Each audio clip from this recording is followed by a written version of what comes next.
الإله الذي نور قلوب العارفين بنور معرفته وأثبت فؤاد أنبيائه وأوليائه بقصص الأنبياء والمرسلين وأكمل إيمان المسلمين والمؤمنين بولاية علي أمير المؤمنين عليه السلام.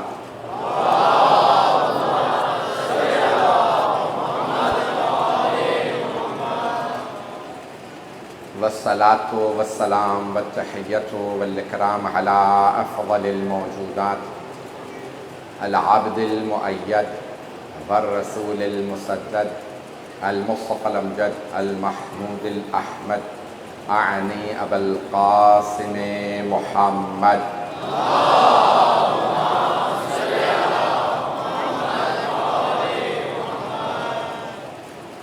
وعلى روحه ونفسه وسحره ووسيه سيد الأتقياء والأصفياء مولى الموالي إمام المتقين علي بن أبي طالب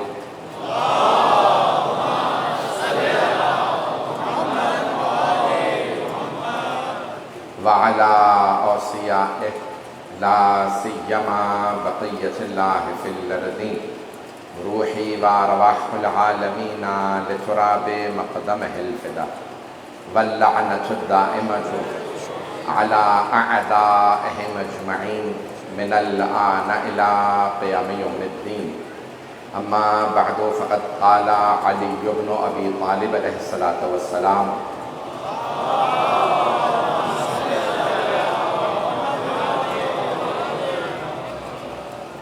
إياك والمسمات في عظمة الله والتشبه به في جبروته صلوات على محمد وآله.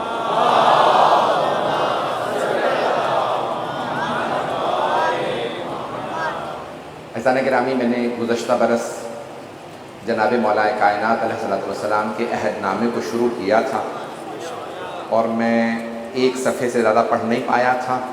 میں نے وعدہ کیا تھا زندگی اور مہلت ملی تو اس برس اسی موضوع کو جاری رکھوں گا.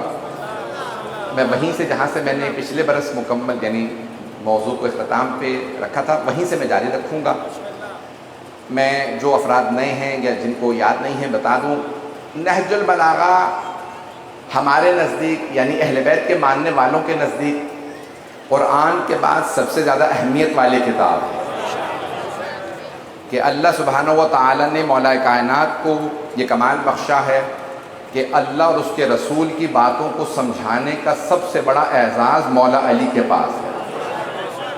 تو مولا نے پورا نظام سمجھایا ہے کہ اللہ کیا چاہتا ہے، اور یہ جو عہد نامہ ہے موجودہ تناظر میں تو اس کی اہمیت اور زیادہ بڑھ گئی ہے کہ نہج البلاغہ وہ کہتے ہیں نا کچھ الفاظ کی سند کی ضرورت نہیں ہوتی، الفاظ بتاتے ہیں یہ علی کا کلام ہے.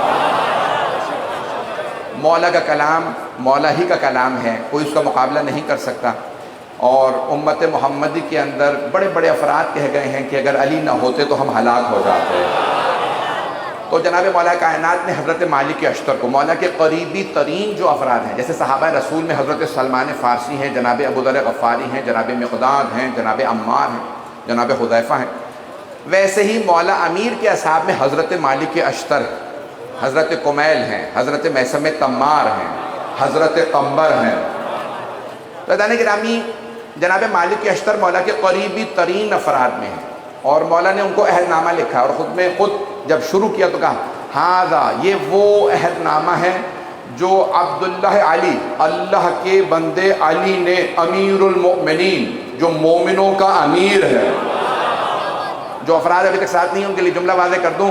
میں نے گزشتہ برس شاید یہاں یا کسی اور مقام پہ عرض کیا تھا معصوم علیہ السلام کا کسی سے کوئی تکلف نہیں ہے، نبی اور امام کا کوئی تکلف نہیں ہے. مثال کے طور پہ کوئی بھی بزرگ کو تو ہم کہیں گے آپ محترم ہیں، بڑے ہیں. نبی اور امام کا ایسا مقام نہیں کیونکہ وہ معصوم ہیں.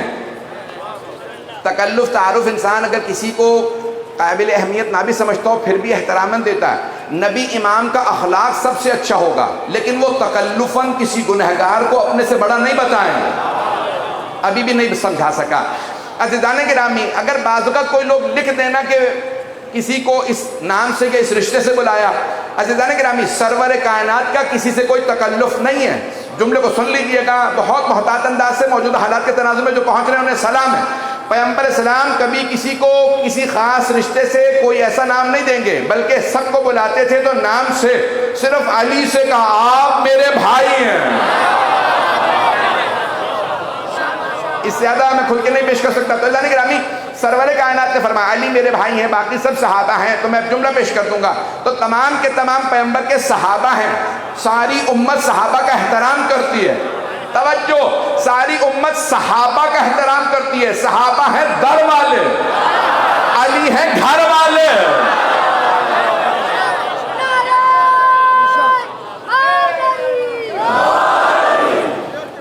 مقام و عظمت جناب مولا کائنات کچھ اور ہے. مولا امیر علیہ السلام جو سمجھائیں گے ان جملوں کو, تو جناب سرور کائنات اللہ کے اور رسول خدا کے کلام کو سمجھنے کے لیے ہمیں مولا علی کی ضرورت ہے. بہت سے آج بھی افراد قرآن پڑھتے ہیں لیکن سمجھ نہیں پاتے کیونکہ اہل بیت سے دور ہیں, مولا علی سے دور ہیں. پڑھتے قرآن ہیں لیکن قرآن سمجھ میں نہیں آتا. کیوں؟ قرآن جب بھی کوئی نعرہ لگا دے گا کہ ہمیں قرآن کافی ہے تو خود قرآن بتائے گا میں کافی نہیں ہوں. پڑھتے جاؤ گے کنفیوز ہوتے چلے جاؤ گے, پریشان ہوتے چلے جاؤ گے. جب بھی آل محمد کو چھوڑ دو, زیارت 40 پڑھیں گے ابھی آپ, زیارت عرفہ مولا حسین کی, اس زیارت میں جملے وہاں پہ لکھے ہیں. چھٹے امام کی زیارت ہے. امام نے اسے سلام کیا, کہا اے فرزند رسول جس نے آپ کو چھوڑ دیا اس نے قرآن کو چھوڑ دیا. جو معصوم کو چھوڑ, تو قرآن کو سمجھنے کے لیے ہمیں نہج بلاغہ کی ضرورت ہے. جملوں کو سنیے گا. تو اب یہ جو عہد نامہ ہے مولا امیر نے یہ جملے لکھے کہ یہ اللہ کے بندے علی نے لکھا ہے جو مومنوں کے امیر ہیں. مولا کا کسی سے کوئی تکلف نہیں ہے. مولا فرما رہے ہیں میں مومنوں کا امیر ہوں. مولا کے تمام القاب میں سب سے بڑا لقب امیر المؤمنین ہے, نہیں پہنچا سکا.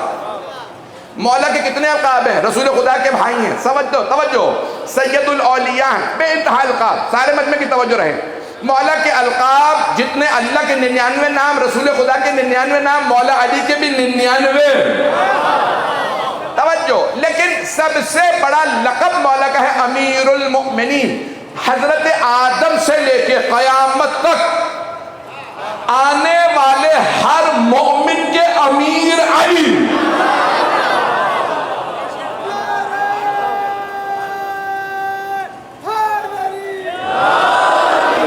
جملوں پہ اسی محبت کے ساتھ سنیے گا. سخت ترین جملے پڑھنے والا ہوں. موجودہ بین الاقوامی جنگوں کی صورتحال, ظالموں کی صورتحال کو مد نظر رکھیے گا. مولا علی کے فرمان کو سنیے گا. میں پورا آپ کی خدمت میں جو مطالب پیش کر رہا ہوں بھرپور انداز سے کوشش کر رہا ہوں.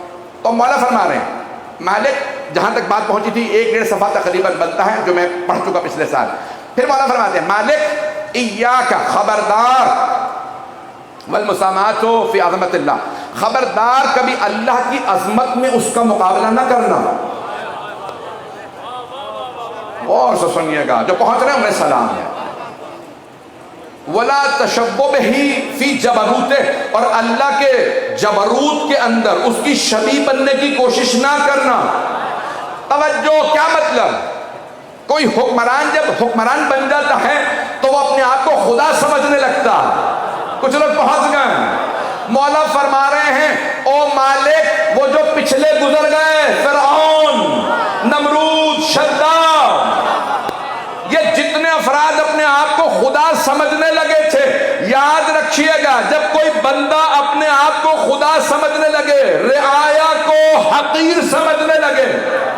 اگلا جملہ مولا علی علیہ السلام کا, اللہ ایسے حاکم کو ذلیل و خوار کر دیتا. اگر کوئی ذلیل و خوار ہو جائے تو سمجھ لو اللہ سے لڑ رہا تھا. کچھ لوگ پہنچ رہے ہیں. میرا موضوع یہی رہے گا, میرا موضوع یہی رہے گا. مجھے نہیں معلوم مجمع میرا ساتھ دے گا یا نہیں دے گا. عزیزان گرامی, مولا فرما رہے ہیں مالک, یہ حضرت مالک اشتر قریبی ترین آدمی ہے. مولا جانتے ہیں جو جناب مالک اشتر کا مقام ہے کہ جو میں کروں گا, میرا مالک, میرا یہ ایسا غلام ہے مالک اشتر کہ جو میں چاہوں گا مالک وہی کرے گا. کسی حالات میں بھی مالک وہ فیصلہ لیں گے جو علی علیہ السلام کا فیصلہ ہوگا. عزیزان گرامی, ہر شیعہ کو یہ قسمت حاصل نہیں ہے. آج بڑے بڑے علماء متحیر و پریشان ہوتے ہیں کن حالات میں کیا فیصلہ کروں، اور جسے مولا فرما دے مالک وہ فیصلہ کریں گے۔ میں واقعات نہیں پڑھ سکتا ہوں، میرے اشاروں پہ پہنچ جائیے گا، حالات پاکستان کے جیسے ہیں۔ عزیزان گرامی، مولا فرما رہے مالک وہ فیصلہ کریں گے جو میں فیصلہ کروں گا۔ جنگ صفین کے اختتام پہ جناب مالک کسی کو گرفتار کر رہے تھے، نام نہ کہلائیے گا۔ جب کسی آدمی نے آگے کہا مالک، مولا کہتے ہیں واپس آ جاؤ، کہا تمہاری بات نہیں مان سکتا کیونکہ میں خود مولا کو جانتا ہوں۔ مولا کبھی بھی کسی دشمن کو، اللہ اور اللہ کے رسول کے دشمن کو آزاد نہیں جانے دیں گے۔ میرا جملہ پہنچا؟ تو جناب مالک کے اشتر باہر کھڑے ہیں خیمے کے گرفتار کرنے کے لیے حاکم شام کو۔ اتنے میں دوسرا آدمی آتا ہے، مالک، مولا کہتے ہیں واپس آؤ۔ اب جناب مالک نے، قرآن کی آیت ہے، اس آیت کو غور سے سن لیجئے گا، پورے پاکستان کے، پوری دنیا کے تمام یہ آیت مولا کے فرمان دونوں کو ساتھ رکھیے گا۔ یا ایھا الذین آمنوا اذا جاءکم فاسق بنبأ فتبینوا، اے ایمان والو اگر کبھی کوئی فاسق عادل کے مقابلے میں فاسق کوئی خبر لے آئے تو تحقیق کر لیا کرو۔ فاسق کی بات کو نہ ماننا، تحقیق کیے بغیر۔ توجہ، ابو العلا مودودی، علامہ مولانا سید ابو العلا مودودی، جماعت اسلامی کے بانی، نام سن رکھا؟ جماعت اسلامی کے بانی، پاکستان ہندوستان کی جماعت اسلامی کے بانی سید ابو العلا مودودی، ان کی تفسیر کا نام ہے تفہیم القرآن۔ اس آیت کی تفسیر میں ان کی تفسیر دیکھ رہا تھا، انہوں نے لکھا یہ آیت ہے ولید ابن عقبہ کے لیے۔ توجہ، اس نے پیغمبر سے آ کے جھوٹ بولا تھا، یہودیوں نے آپ کی بات کو نہیں مانا، اگر پیغمبر اس کی بات مان لیتے جنگ ہو جاتی، جنگ سے اس آیت نے رکوایا۔ توجہ، پیغمبر نے سارے مسلمانوں سے کہا اگر کوئی فاسق خبر لائے تو تحقیق کرنا، بات نہ ماننا۔ اب پتہ چلا بڑے بڑے افراد پیغمبر سے جھوٹی نسبت دے دیتے تھے۔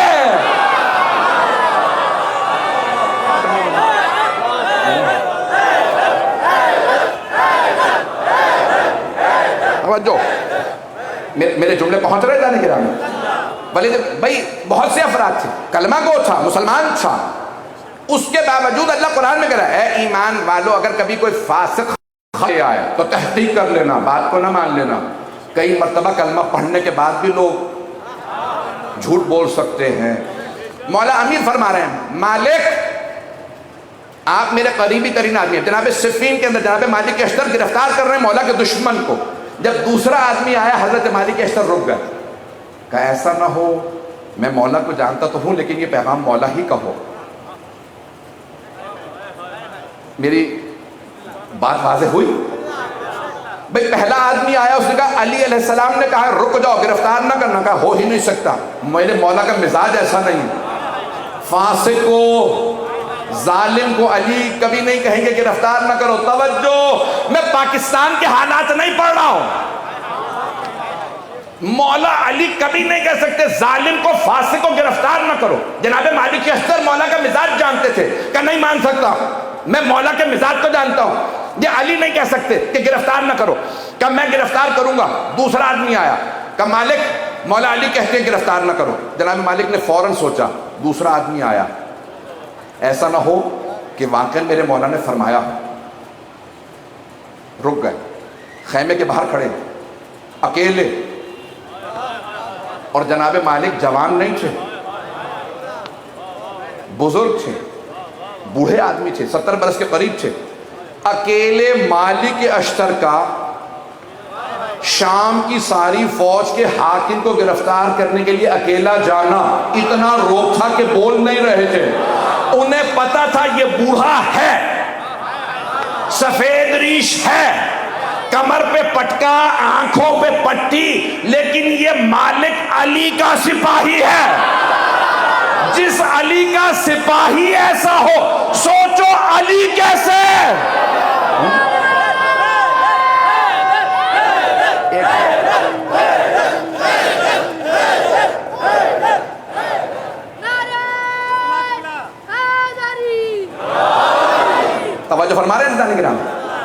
مالک اشتر نے فوراً الفاظ کہے، میرے مولا سے اتنی عرض کر دو میں اس خیمے کے باہر کھڑا ہوں، نام لیے بغیر، فلاں کے خیمے کے باہر کھڑا ہوں، ان قریب گرفتار کر کے ہاتھوں پاؤں میں رسیاں باندھ کے گھسیٹتا ہوا علی کے قدموں میں لا کے بھیجوں گا۔ نام سب کے ذہنوں میں ہے کہ میں گرفتار کر کے رسیاں باندھ کے علی علیہ السلام کے مولا کے قدموں میں بھیجوں گا۔ اتنے میں تیسرا آدمی آ گیا، مالک، مولا کہہ رہے ہیں کب واپس آؤ گے؟ جناب مالک کے آنسو بہنے لگے، اس کا مطلب ہے مولا ہی نے بلایا۔ ہاتھ میں تلوار تھی، گھٹنے پہ ماری، توڑ دی، اب نہیں تلوار اٹھاؤ۔ کیوں؟ میرے مولا نے روک دیا۔ جیسے ہی شام والے نے سنا کہ مالک اشتر واپس جا رہے ہیں، کہ پتھر مارو، تیر مارو، جو کچھ ہے مارو اسے۔ کہ ابھی تو آپ بھاگ رہے تھے، رو رہے تھے، قرآن لاؤ، واسطے دو، قرآن کو مانتے تو قرآن کا واسطہ کیوں دے رہے ہو؟ نہیں مانتے۔ تو کہا کہ ابھی تو آپ کہہ رہے تھے روکو مالک کو، قرآن کا واسطہ دو، اب کیوں پتھر ماریں؟ اب کیوں نہیں ڈر رہے آپ؟ کہ تم نہیں مالک کو جانتے، میں جانتا ہوں۔ کا کیا مطلب؟ کہ جب علی نے کہہ دیا اب مالک ہاتھ نہیں اٹھائے گا۔ میرے جملے پہنچے تھے جانے گرامی؟ یہ حضرت مالک اشتر کا مقام ہے۔ ہم ایسے ایسے افراد کے اپنے آپ کو قدموں کی خاک بھی نہیں سمجھتے جو آل محمد کے اتنے وفادار۔ میرے جملوں کو ضائع نہ ہونے دیجیے گا، میں بہت زیادہ وقت نہیں لوں گا۔ عزیزان گرامی، وہ حضرت مالک اشتر جب مصر جا رہے ہیں، حضرت محمد ابن ابی بکر رضی اللہ عنہ، حضرت محمد جن کو مولا امیر نے پالا تھا، انہیں گورنر بنا کے بھیجا، شام والے نے شہید کر دیا۔ کیسے شہید کیا تفصیل کا وقت نہیں، تو مولا نے ان کو گورنر بنا، مالک محمد کی جگہ پہ آپ جائیے، گورنر ہے۔ اور جب بھیجا تو جناب مالک اشتر سے یہ عہد نامہ کہا تھا، اس میں جملے کا ہے، خبردار کبھی بھی تشبہ بہ اللہ سے، اللہ کی شبیہ بننے کی کوشش نہ کیجیے گا۔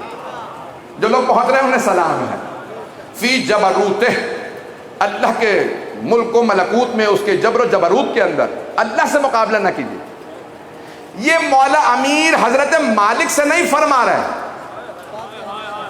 اگر کوئی چوتھا خلیفہ بھی مانتا ہے تو او حکمرانوں، او عالم اسلام کے 57 ممالک کے بادشاہوں، او صدروں، صدور، وزراء اعظم، سب سن لو، مولا امیر کا فرمان ہے، خبردار اللہ کی شبیہ نہ بننا۔ کوئی اللہ کی شبیہ نہیں ہوتا۔ وہ فرعون جو مقابلہ کرتا تھا، اللہ نے اسے ذلیل و خوار کر دیا۔ جو اپنے آپ کو فرعون سمجھنے لگتا ہے، میں خدا تو نہیں کہوں گا، کیا سمجھتے کیا میں خدا ہوں؟ فرعون کیا سمجھتا تھا؟ انا ربکم الاعلی۔ جملوں کو غور سے سنیے گا، میرے بھائی، میرے بچے، میرے بزرگ، میری درخواست ہے، ہاتھ جوڑ کے آپ کی خدمت میں عرض کر رہا ہوں، ان میرے جملوں کو ضائع نہ ہونے دیجیے گا۔ کیا کہتا تھا؟ انا ربکم الاعلی۔ سب نے ربوبیت کا اعلان کیا، فرعون، نمرود، شداد، اور آج کے بھی۔ ربوبیت کیا ہے اس پہ غور کریں گے۔ جو لوگ پہنچ گئے ان پہ سلام۔ سب نے الوہیت کا نہیں اعلان کیا، یہ نہیں کہا میں اللہ ہوں، الہ ہوں۔ کیا کہا؟ انا رب، میں رب ہوں۔ ربوبیت کا اعلان کیا۔ ربوبیت کیا ہے؟ تربیت سے، پالنے والا۔ توجہ میرے جو بھائی پہنچ رہے ہیں، پالنے والا۔ کیوں کہتے تھے ہم تمہارے پالنے والے ہیں، ہم تمہارے خدا ہیں؟ بھئی تمہارا رزق ہم دے رہے ہیں۔ ابھی بھی سارا مجمع نہیں ہے۔ فرعون نے بھی یہی کہا ہے، نمرود نے، سارے ظالم بادشاہوں نے ایک ہی جملہ کہا، تمہارا رزق ہم دیتے ہیں، اس لیے ہم خدا۔ اگر آج کا کوئی بادشاہ یا پیسے والا کہے ہم تمہیں کھلا پلا رہے ہیں، تو سمجھ جائیے اندر فرعونیت پل رہی ہے۔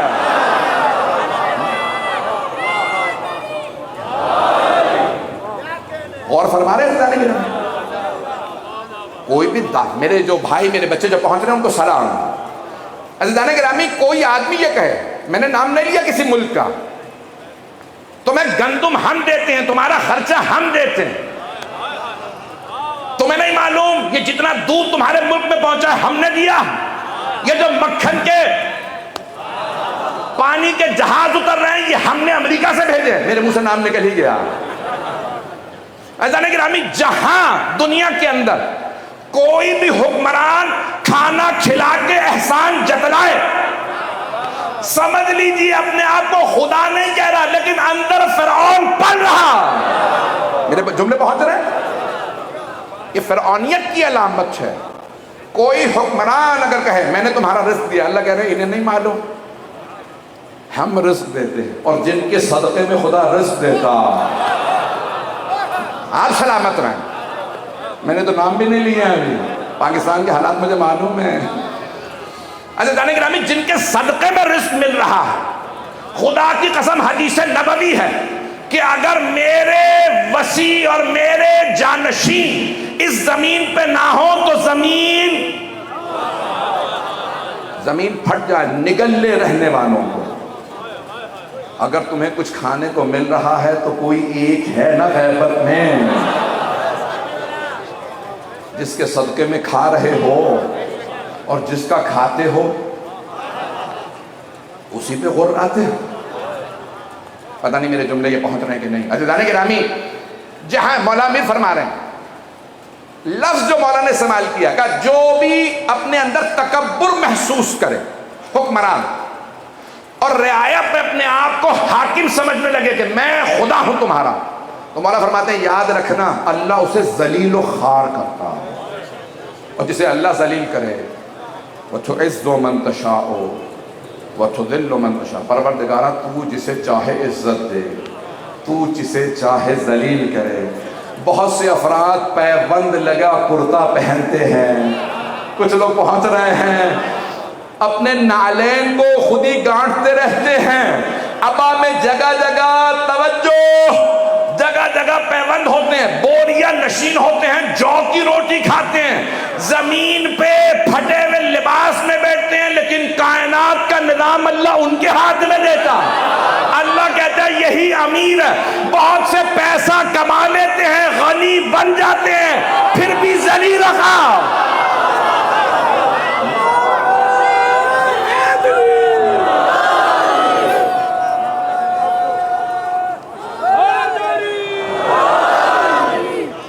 ملا کر کرائٹیریا یہ نہیں ہے. میرے جملے پہنچ رہے ہیں نا میرے بھائیوں تک؟ میرے بچے، میرے بھائی، ان جملوں پہ غور کیجئے گا. عزیزان گرامی، مولا کا ایک ایک جملہ سونے کے پانی سے لکھ کے پڑھیں، وضو کر کے آنکھوں سے چوم کے مس کر کے پڑھیں. ایک ایک جملے میں اگر لوگ سمجھ لیں، یہودی اور عیسائی بھی اگر مولا کا فرمان سمجھ لیں تو ذلت سے بچ جائیں. پوری دنیا کا امیر ترین دین و مذہب یہودیت. 1,60,00,000 یہودی ہیں، 62,00,000 یہودی دنیا میں. اتنی دولت ہے کہ بڑے بڑے ملکوں کی پورا کا پورا میڈیا وہ کنٹرول کرتے ہیں، حکمرانوں کو وہ چلاتے ہیں. توجہ، بڑی بڑی فیکٹریاں ان کی، بڑے بڑے چین سٹورز ان کے، سارا کچھ ان کا، لیکن پوری دنیا گالیاں بک رہی ہے. خدا کی قسم ممبر پہ ہوں، مبالغہ نہیں کر رہا، کچھ الفاظ بیان بھی نہیں کر سکتا، ایسے ممبر کے خلاف ہیں. پوری دنیا انہیں گالیاں. کیوں؟ مولا فرما رہے ہیں دولت آنے پہ فرعون نہ بننا، اللہ ذلیل کر دے گا. بڑے بڑے ذلیل ہو گئے. وہ نمرود کہاں گیا؟ اللہ نے، میں جملہ کہوں گا، ابھی وقت ہے میرے پاس. جیسے آج آپ نے یہاں کے بچوں کو شاید اس طرح سے، مجھے نہیں معلوم اندازہ ہے یا نہیں، نیو یارک امریکہ کا ایک بہت بڑا شہر ہے، نام سن رکھا؟ لندن، یہ دنیا کے گناہوں کے مرکز ہے. ہر برائی، ہر گناہ پایا جاتا ہے. انگریزی میں لفظ استعمال ہوتا ہے سن سٹی، گناہوں کے شہر. یہ ہم نے نہیں نام رکھا. آپ کہیں گے علی رضا رضوی لندن چلا گیا تو وہاں پہ بھی سب کو القاب دے دیے. نہیں، میرا نہیں، خود انہوں نے کہا. وہ خود کہتے ہیں گناہوں کا اڈا، گناہوں کا مرکز، خود کہتے ہیں. ایک شہر گزرا ہے تاریخ میں، نام ہے بابل. قرآن میں بھی لفظ آیا، بے بابل ہاروت و ماروت، 2 فرشتے نازل ہوئے. جادو، پاکستان میں تو جادو نہیں ہوتا ہوگا، مسلمان ہیں سب، کیوں جادو میں جائیں گے؟ توبہ طائب ہے. خاموش ہو گیا. یہاں تو جادو نہیں ہوتا، پتہ نہیں کیوں جگہ جگہ باہر نکلتے ہیں تو ہر دیوار پہ لکھا ہوتا ہے. جب لوگ رجوع نہیں کرتے تو انہیں خرچہ کہاں سے مل رہا ہے اس میں اشتہارات لگوانے کا؟ ایک دفعہ رجوع کر کے تو دیکھیں آپ پہ ہر کام ہو جائے گا. تو کوئی باب الحوائج ہے؟ پتہ نہیں لوگ پہنچ رہے ہیں یا نہیں پہنچ رہے ہیں؟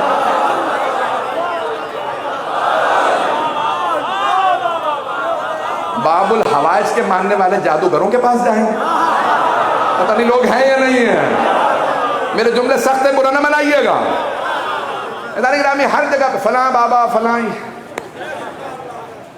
جسے بچے بھی بابا نہ کہتے ہوں. خدا نہ کرے کوئی آدمی بڑائی کا دعویٰ کر دے اور اللہ کے نزدیک ذلیل و خوار. ادارے گرامی جملوں کو سن لیجیے گا. تو بابل اسے لوگ کہتے تھے عروس البلاد، شہروں کی دلہن. شہر کا نام تاریخ میں تھا عروس. عروس کہتے ہیں دلہن، عروسہ، عروس. بلد شہر، بلاد جمع شہروں کے، یعنی اس زمانے کا سب سے بڑا شہر تھا. کون تھا حاکم؟ نمرود. گناہوں کا مرکز، شرک کا مرکز، ہر گناہ وہاں ہوتا تھا. شراب وہاں تھی، بت پرستی، ہر گناہ تھا. میں نے گناہ نہیں گنواؤں گا. اس زمانے میں 4 لاکھ آبادی تھی.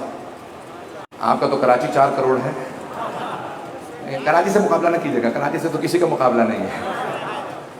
اور کراچی کے مؤمنین سے کوئی مقابلہ نہیں کر سکتا. جتنی عزاداری پہ پابندیاں ہوتی ہیں یہ اتنے ہی زور و شور سے مجلس میں آتے ہیں. یقین مانیے مجھے دنیا بھر سے دعوتیں آتی ہیں. لوگ کہتے ہیں مولانا کراچی والے جتنے آپ کو ہدیے دیتے ہوں گے اتنا گناہ زیادہ کر دیں گے. تو ہدیے پہ آتا ہوں میں. آپ لوگوں کی اس ایمان کی طاقت کی وجہ سے آتا ہوں. نہ میں خود ڈرتا ہوں اور نہ مجھے ایسے جگہوں پہ جانے کا شوق ہے جہاں لوگ ڈر جاتے ہو. ہم شیر خدا کے ماننے والے ہیں. تو جملوں کو سنیے گا. بابل شہر کا نام بابل. انگریزی میں آج بھی کہتے ہیں نا بیبیلون. آپ نے نام سنا ہوگا بیبیلون. یہ بابل کا نام ہے انگریزی میں. بائبل میں آیا ہے، توریت میں. لوگ مثالیں دیتے ہیں. اب یہ بیبیلون کے نام انہوں نے پورا رکھا بابل کا. سب گناہوں کا مرکز بن گیا. اللہ نے اپنے خلیل سے کہا ابراہیم آپ کو بابل جانا ہے تبلیغ کے لیے. کیا جناب ابراہیم کو نہیں پتا تھا نمرود حکمران ہے؟ میرے جملے بہت ہیں. حضرت ابراہیم علیہ السلام کو پتا تھا حکمران نمرود.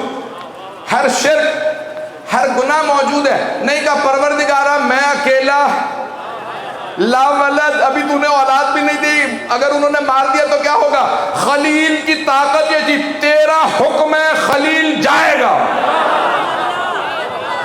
حضرت ابراہیم چلے پہنچے تو وہاں پہ واقعات تفصیلی ہیں، تفصیل کا وقت نہیں ہے. مجھے ایک نتیجہ دینا ہے. آپ کے ذہنوں میں ہے نا کہ ان سے کہا کہ بھئی یہ جو بت تھے انہیں بیچیے. بتوں کی پوجا کرتے تھے تو وہ خدا تھے ان کے لیے. ہم بت کہہ رہے ہیں نا، ان کے لیے تو خدا تھے. کبھی آپ ہمارے خدا بازار میں لے کے جا کے بیچ دیجیے. جناب ابراہیم نے رسیاں پاؤں میں باندھی، گھسیٹتے ہوئے بازار میں لے آ. پتہ نہیں لوگ ہیں یا نہیں. انہوں نے کہا یہ کون ہے جوان، ہمارے خداؤں کو رسیاں باندھ کے بازار میں لا رکھا. تمہارے خدا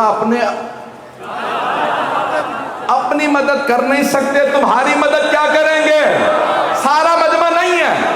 اب پتہ چلا جو اللہ ہو یا اللہ کا ولی ہو وہ مددگار ہوتا.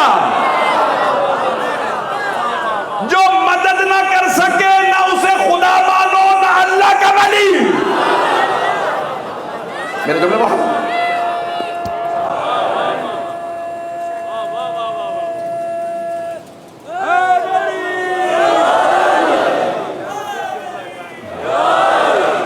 تفصیل میں نہیں جا رہا ہوں، اشاروں میں آگے بڑھ رہا ہوں. تفصیل ہے بہت زیادہ. ہمیں یہ لڑکا ابراہیم مانتے ہیں، یہ خدا مانتے ہیں. نمرود تک بات پہنچ گئی. ایک نوجوان ہے، ذہن میں ہے نا آپ کے قرآن کا یہ واقعہ کہ سب نے کہا ہم تفریح کے لیے جا رہے ہیں، چلو گے؟ کہا انی انا سقیم، میں بیمار ہوں. بیمار نہیں تھے، نیت تھی پیچھے بتوں کو توڑ دوں گا. اب پتہ چلا تقیہ قرآن سے ثابت ہے. پتہ نہیں لوگ پہنچ رہے نہیں پہنچ رہے. نا قرآن کی آیت ہے. میں بیمار ہوں آج نہیں جاؤں گا. پیچھے سارے بت توڑ دی. بتوں کو توڑنے کے بعد کیا، ایک بت کے کاندھے پہ وہ کلہاڑی رکھ دی جس سے سارے بتوں کو توڑا. وہ واپس آ کر من فعل ھذا بآلہۃ، ہمارے خداؤں کے ساتھ یہ سب کس نے کیا؟ فتن، کیا لفظ آیا قرآن کریم میں؟ فتح. ایک جوان ہے یقال لہ ابراہیم، اسے ابراہیم کہا جاتا. توجہ،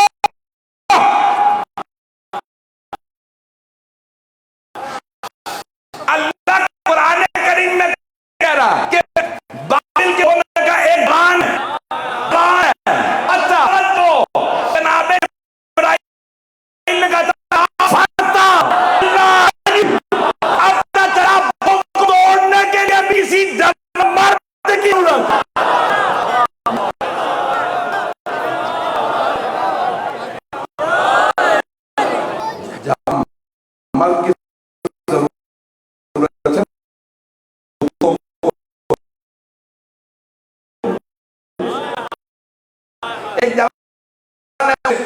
ابراہیم کہا جاتا ہے، وہ بتوں کیا بولتا ہے، بت گیا بلایا ابراہیم، دیکھیں سارے بت ٹوٹے ہوئے ہیں. ہاں وہ کیسے آپ پیچھے تھے، یہ سب ٹوٹ گئے. یہ بڑا والا نہیں، کئی ہو پتلا بڑے ہونے سے کئی بار الہام بھی آنے لگا. یہ کاندھے پہ کلہاڑی ہے، بت ہے. شہد ہے تو جوان ذہین ہو، بت نہیں. یہ مقدس جگہ پہ ہے، مقدس جگہ پہ ہے. کوئی کئی مرتبہ کہیں سجا کے رکھ دیا جاتا ہے، کبھی منبر پہ سجا کے بٹھا دینے سے بولنا نہیں آ جاتا. سلونی صرف آیا ہے.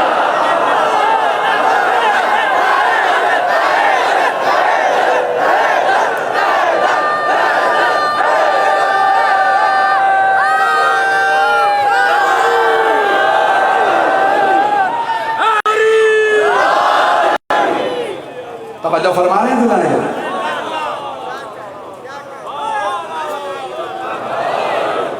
حضرات گرامی، تفصیل ہے بہت زیادہ، میں نے کہا کہ تفصیل کا وقت نہیں.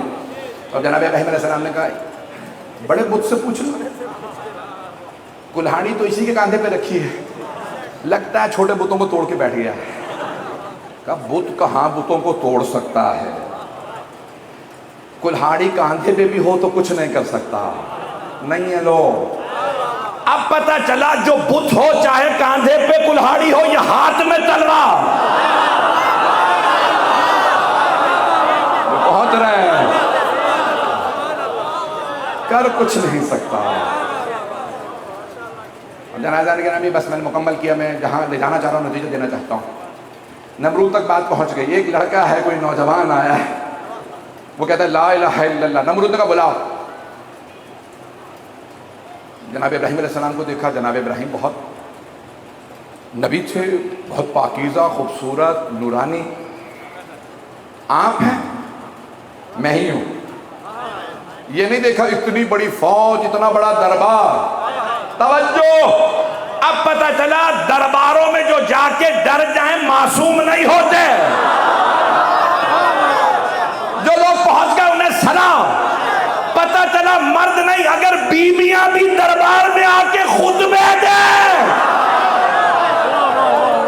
پہنچ رہے، جو پہنچ رہے انہیں سلام. تب جناب ابراہیم علیہ السلام نے میں ہی ہوں توحید کو ثابت کیا پورے گناہ. انہوں نے کہا بھائی ٹھیک ہے، ہم نے فیصلہ کر لیا. ابراہیم من جنیق سے آپ کو اس پہاڑ پہ پھینکیں گے. چاروں طرف سے لکڑیاں جمع ہونے لگیں، ہفتوں مہینوں لکڑیاں جمع کرتے رہے جلانے کے لیے. مولا کیا فرما رہے ہیں؟ کبھی بھی خدائی اپنے آپ کو خدا نہ سمجھنے لگنا. تو اب نمرود نے کیا کہا، ہم اسے